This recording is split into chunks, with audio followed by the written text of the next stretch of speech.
बिस्मिल्लाहिर्रहमानिर्रहीम। अस्सलाम वालेकुम स्टूडेंट। आज इस वीडियो में हम लास्ट टू न्यूमेरिकल सॉल्व करने के लिए जा रहे हैं, 8.9 और 8.10। 8.9 न्यूमेरिकल स्टार्ट करते हैं। तो स्टूडेंट एज यू नो के स्ट्रक्चर हमारे पास होता है गिवन डेटा, रिक्वायर्ड,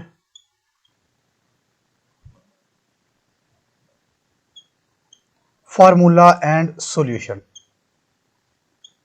ठीक हो गया। 8.9 में वो कहता है जी कि how much heat is required to change. How much heat हमने मालूम करनी है, यानी कि हमने डेल क्यू मालूम करना है। ठीक है। How much heat is required to change 100 gram of water mass of water हमारे पास है जी, मैस ऑफ वाटर।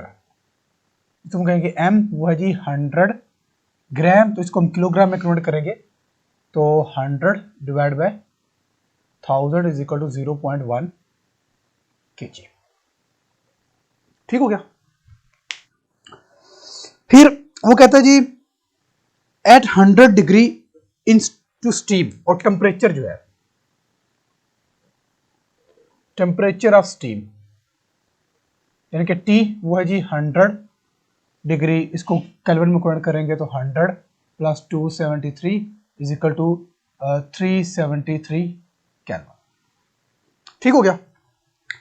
हीट हमने मालूम करनी है जी कि 100 डिग्री टेम्परेचर को इंक्रीज करने के लिए इतने मैस को हमें कितनी हीट रिक्वायर्ड होगी। फार्मूला, अच्छा अब ये हमारे पास कौन ये आएगा, क्योंकि हमने स्टीम में कन्वर्ट करना है तो ये हमारे पास आ जाएगा latent heat of fusion. Fusion नहीं, लेटेंट हीट ऑफ वेपोराइजेशन। क्यों? वेपर 100 पे कर रहे हैं, वेपर बन रहे हैं, तो लेटेंट हीट ऑफ वेपोराइजेशन। तो जो हम ये हीट होगी, ये लेटेंट हीट ऑफ वेपोराइजेशन वाला फार्मूला लगाएंगे। तो फार्मूला हमारे पास होगा लेटेंट हीट ऑफ वेपोराइजेशन, तो H V is equal to del Q V divide by M. ठीक है। As we know that H V is equal to del Q V divide by M. तो हमें क्योंकि del चाहिए, del Q चाहिए, तो del Q V is equal to आ जाएगा जी H V multiply by M. H V, H is a latent heat of vaporisation. Water की जो हमारे पास लेटेंट हीट वेपोराइजेशन होती है 2.26 क्रॉस 10 की पावर 6, 2.26 क्रॉस 10 की पावर 6 मल्टीप्लाई मैस। मैस कौन सा मैस? वाटर का मैस, वो है 0.1 kg।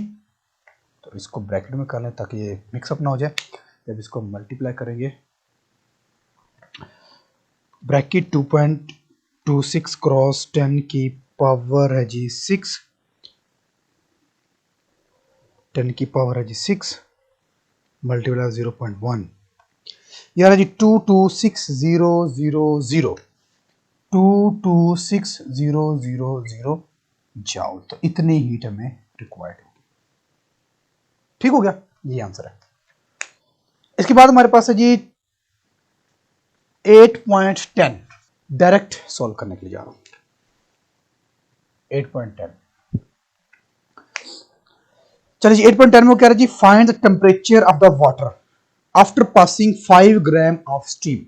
तो मैस ऑफ स्टीम सबसे पहले हमारे पास होगा, मैस ऑफ स्टीम वो है जी 5 ग्राम। पर इसको किलोग्राम में कन्वर्ट करेंगे, 5 डिवाइड बाय 1000 यह जगह 0.005 kg। ठीक हो गया, 0.05। ठीक हो गया। ये स्टीम का हमारे पास मैस है। उसके बाद कह रहा है जी at 100 degree through 500 gram of water. फिर अब हमारे पास वाटर भी है, mess of water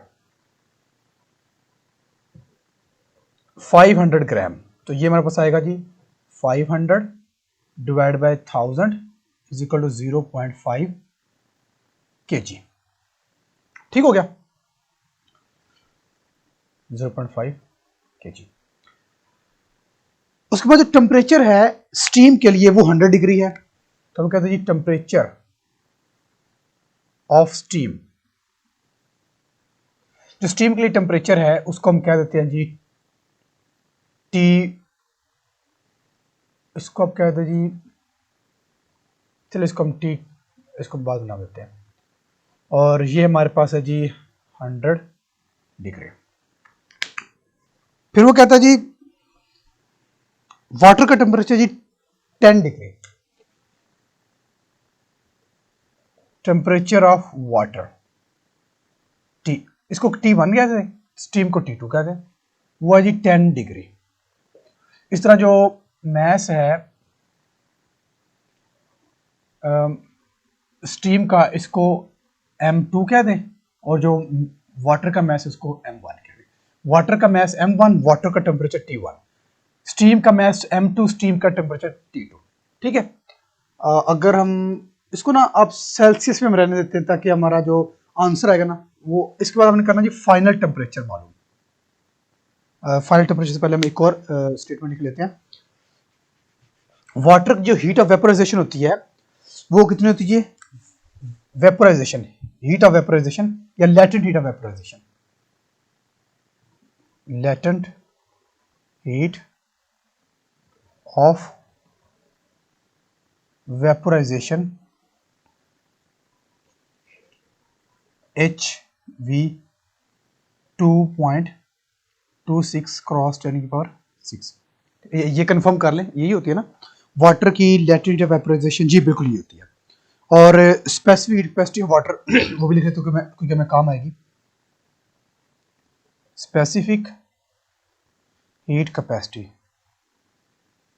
of water वो हमें पता 4200 जॉल पर केजी पर केल्विन होती है,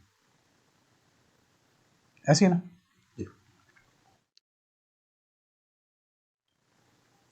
हमने मालूम करना है जी फाइनल टेम्परेचर।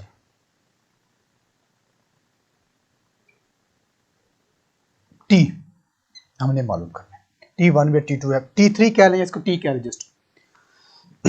अब क्वेश्चन को अंडरस्टैंड करते हैं। वो कहता है जी टेम्परेचर हमने मालूम करना है वाटर आफ्टर पासिंग। अब वाटर को हम पास करवाते हैं, 5 ग्राम की हमारे पास स्टीम है, और जब स्टीम होती है उसका टेम्परेचर 100 डिग्री है, उसमें से हम वाटर को पास करवाते हैं, और वो जो वाटर पास करवा रहे हैं वो 500 ग्राम का है। और उस वक्त जब हम पास करवाते हैं उस वक्त उस वाटर का जो टेम्परेचर है वो 10 डिग्री है।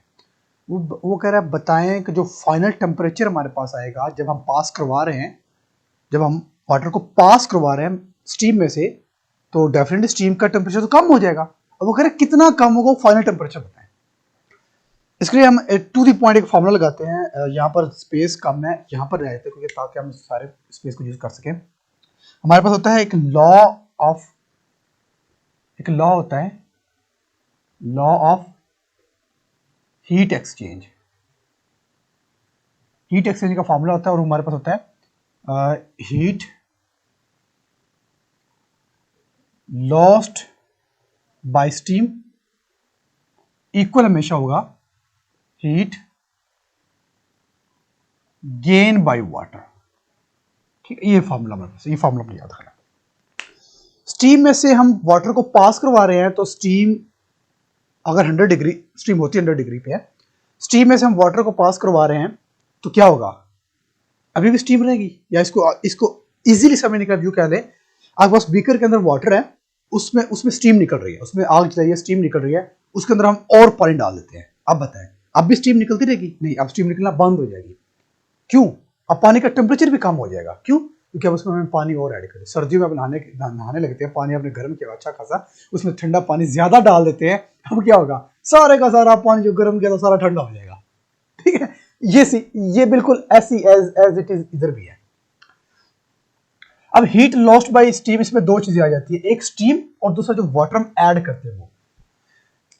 तो इसमें हमारे पास दो तरह का फॉर्मूला लगेंगे, एक हमारे पास लगेगा स्पेसिफिक हीट कैपेसिटी, और एक लगेगा हमारे पास लेटेंट हीट ऑफ वेपोराइजेशन। तो लेटेंट हीट ऑफ वेपोराइजेशन का फॉर्मूला क्या होता है? लेटेंट हीट ऑफ वेपोराइजेशन का फॉर्मूला हमारे पास होगा HV is equal to del QV divide by M। क्योंकि हमने हीट है, हीट तो ये इधर चला जाएगा HV और M।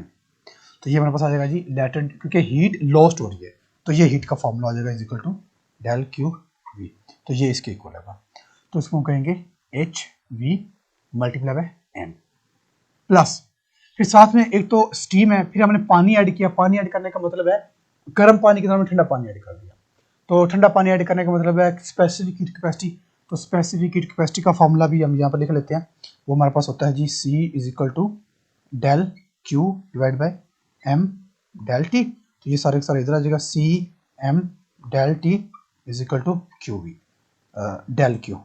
ठीक है, तो ये वाला फॉर्मूला हम लिख लेंगे। ये हमारे पास हीट है वो जो लॉस्ट हो गई है, और ये is equal to this one क्या है, तो ये आ जाएगा C M del T is equal to heat gain by water, again वही है C M del T. Change करके लिखेंगे तो H V multiply by M is equal plus C M del T. Del T को change करके लिखेंगे तो हम इसको कह सकते हैं जी T two minus T one, इसको कह सकते हैं सी एम अगेन वही T two minus T one. ठीक है, वैल्यूज पुट कर दें। Latent heat of vaporization, latent heat of vaporization का वैल्यूज पुट करें तो इसकी क्या वैल्यू होगी, latent heat of vaporization, latent heat of vaporization 2.26 cross 10 की पावर 6 ये, और मल्टीप्लाई बाय मैस कौन सा, क्योंकि इसमें अब स्टीम की बात हो रही है तो स्टीम वाला मैस होगा। स्टीम वाला मैस किधर गया, this one 0.005 plus C specific heat capacity किसकी, वाटर की 4200 मल्टीप्लाई बाय मैस, कौन सा मैस, स्पेसिफिक हीट कैपेसिटी का मैस। स्पेसिफिक हीट कैपेसिटी का मैस कौन सा मैस इंपुट करेंगे, आइस का या सॉरी वाटर का या फिर स्टीम का, स्टीम का। क्यों, क्योंकि ये स्टीम पहले थी उसमें से हमने वाटर ऐड किया। तो अगेन वही 0.005 T2 माइनस T1, T2 हमारे पास कितना है, T2 हमारे पास 100 है minus T1 is equal to C वही 4200 मैस की तरह होगा। अब वाटर है, गेन बाय वाटर, तो यहाँ पर स्टीम था इसलिए हमने स्टीम वाला जो है ना वो मैस पुट किया। यहाँ पर वाटर है तो हम वाटर वाला मैस पुट करेंगे। वाटर का मैस कितना होगा जी हमारे पास 0.5 T2 हमारे पास कितना है, T2 हमारे पास स्टीम का है। यहाँ पर T1 हमने क्यों नहीं पुट किया, क्योंकि T1 जो है वो वाटर का है, लेकिन यहां पर ये वाला पोर्शन किसका है, स्टीम का, तो हमने स्टीम वाला पुट कर दिया, वाटर वाला पुट नहीं किया। अब यहां पर T2 माइनस T1 है, T2 किसका है, T2 स्टीम का है, लेकिन ये पोर्शन कौन सा है, ये वाटर का पोर्शन है। तो हम यहां पर इसको T ही रहने देंगे माइनस 10, ये बात समझ आई, ये T2 होगा। लेकिन अब इसको हम T1 और T2 नहीं कहेंगे, सिर्फ हम इसको T ही का नाम ही दे देंगे, और ये हमारा फाइनल टेम्परेचर होगा जो हमने मालूम करना है। चले जी कैलकुलेट करते हैं सिंपली, हम इन दोनों को मल्टीप्लाई करते हैं।